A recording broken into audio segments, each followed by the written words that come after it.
আপনারা দেখছেন নরসিংদীর কথাটে। মিছিলের মানববন্ধনে বক্তব্য রাখেন সকল শিক্ষক মণ্ডলীর মধ্যে মোহাম্মদ হুমায়ুন কবির, প্রধান শিক্ষক, খানিপুর উচ্চ বিদ্যালয়, পলাশ। প্রথমে ক্ষমা চেয়ে নিচ্ছি যে আমরা কোমলমতি শিক্ষার্থীদেরকে ক্লাসে রেখে মানে স্কুলের বাইরে রেখে আমরা রাজপথে জড়িত হয়েছি, আন্দোলনের শরীরে, সেজন্য দুঃখ প্রকাশ করছি। এই কারণেই যে আমরা হচ্ছিলাম মানুষ গড়ার কারিগর, আমাদেরকে তো রাস্তায় নামার কথা ছিল না, আমাদেরকে আপনারা রাস্তায় নামাতে বাধ্য করেছেন। আজকে আপনারা যারা এখানে কষ্ট করে এসেছেন, আমি আপনাদেরকে এমপিভুক্ত শিক্ষা প্রতিষ্ঠান প্রদান পরিষদের পক্ষ থেকে আপনাদেরকে আন্তরিক অভিনন্দন ও ধন্যবাদ জানাই।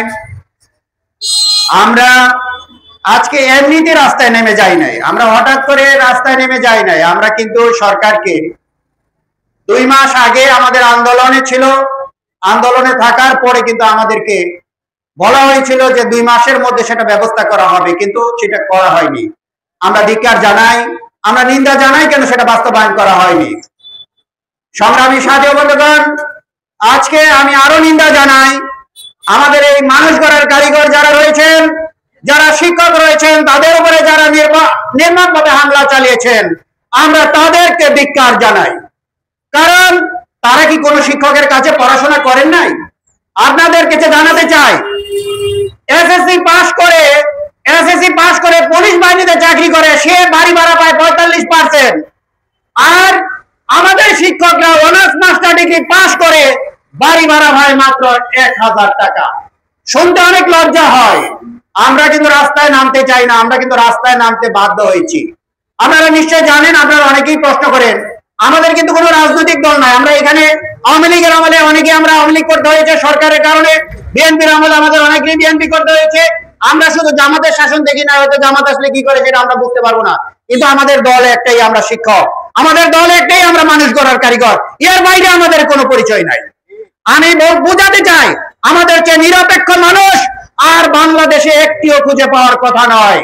তাই সরকারকে অনতিবিলম্বে, আপনাদেরকে আমি আরেকটা উদাহরণ দিতে চাই, একটি রাষ্ট্র যদি গঠন করতে হয়, তাহলে রাষ্ট্রের 4টা উপাদানের প্রয়োজন রয়েছে।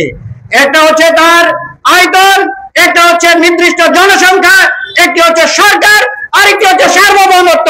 কিন্তু আমাদের চাকরি জাতীয়করণ করবেন, কিন্তু আমাদের স্কেল দিয়েছেন, ঠিক আছে, আমাদের ইনক্রিমেন্টও দিয়েছেন, আমাদের বাড়ি ভাড়া দিবেন না।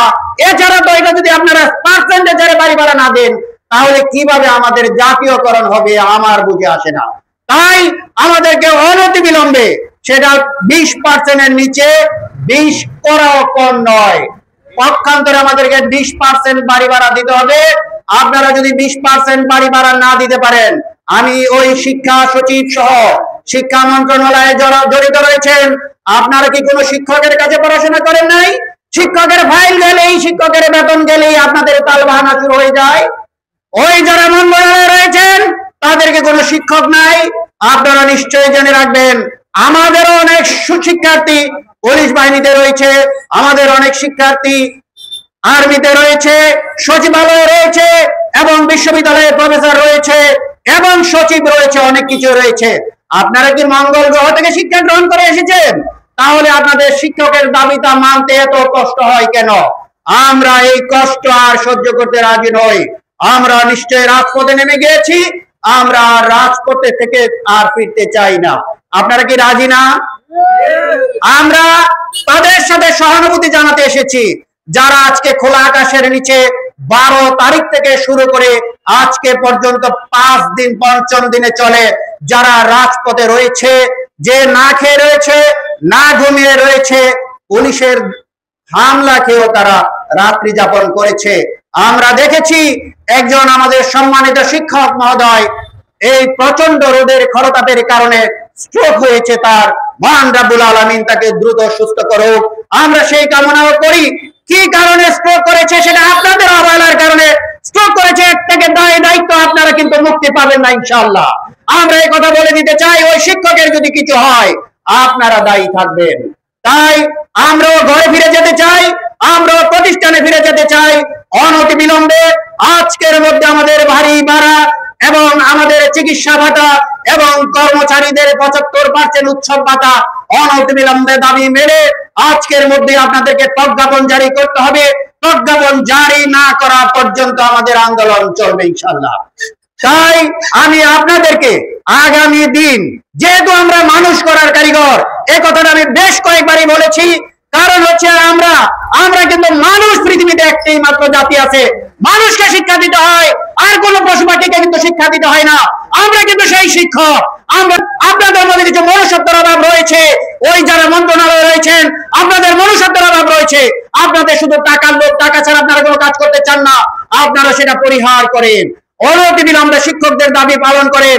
আমি আরেকটা উদাহরণ দিতে চাই, আমাদেরকে হাজার হাজার কোটি টাকা খরচ করে খাল কাটা কর্মসূচির জন্য, খাল কাটা কিভাবে শিখতে হয়, নদী খনন কিভাবে শিখতে হয়, সেজন্য নেদারল্যান্ড আপনি আমাদেরকে নিয়ে যান, শিক্ষকদেরকে নিয়ে যান, জাতীয় অন্যান্য লোকদের নিয়ে যান, যেই দেশে কোনো খালই নাই সেই দেশে নিয়ে যান। এই যে কি হাত ধোয়া কর্মসূচিতে আপনারা হাজার হাজার কোটি টাকা খরচ করেন। হাত তো বাংলাদেশের মানুষ 85% মানুষ সেখানে মুসলমান, সেখানে 5 বার হাত ধোয়া নামাজ পড়ে, রোজা রেখে তারা হাত ধোয়া ছাড়া খায় না। সেই হাত ধোয়া আমাদেরকে থাইল্যান্ড, নেদারল্যান্ড নিয়ে শিক্ষা দিতে চান।